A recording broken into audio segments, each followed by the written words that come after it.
And Juan, you should know better than this. You don't stop at Microsoft Office. You go all the way down to WordPerfect.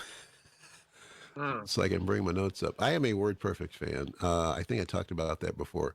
I have been a WordPerfect fan since the 90s, actually.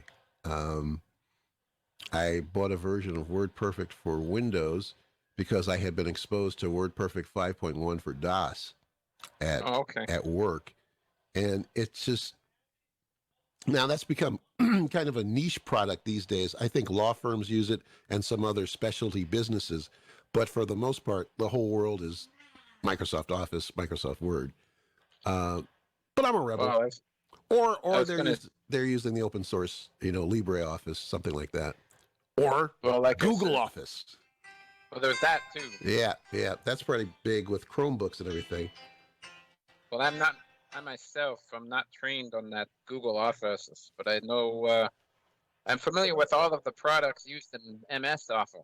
So, Like I said, I trained on like things like Word, PowerPoint, okay, Excel. so you know the Office suite, basically the basics: Word, PowerPoint, and Excel. Yeah, Yeah. I learned that through my high school days. Okay. All right. Yeah. Yeah. The first word processing software that I used that was Windows based Mm-hmm. was something called Lotus Ami Pro. Oh, okay.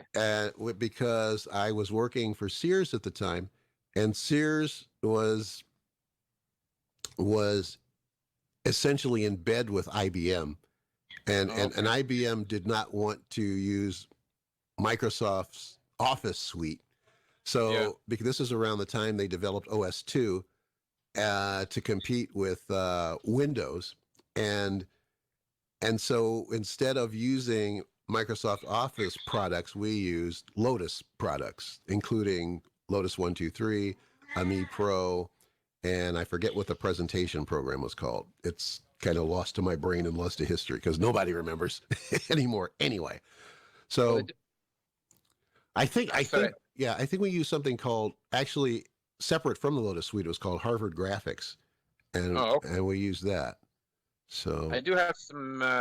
I have some minimal training in Lotus. okay, yeah. Very minimal. Mm-hmm.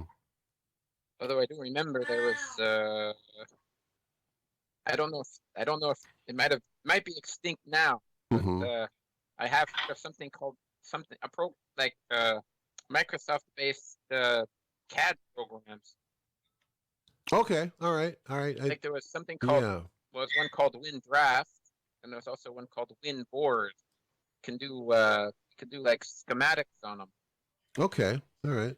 Like I said, it's the program is probably those programs are probably extinct now, but I don't know. Yeah, and the thing is, it's too bad because there are some products that kind of got blown away by the Microsoft Office juggernaut. They're actually pretty damn good. Along with WordPerfect, there was another older word processing program called WordStar that still has its fans today. They're keeping that program alive. They refuse to switch to Word or to anything else, even the open source word processing offerings, because they love their WordStar. And they tend to, Okay. from what I understand, it tends to be like older creatives, like writers and other creative people, because I think WordStar catered to the creative community, and this was before Apple came along with all of its creative stuff, and snatched that market away from IBM. But WordStar was a program that authors and playwrights and screenwriters used for a long time. Oh, okay.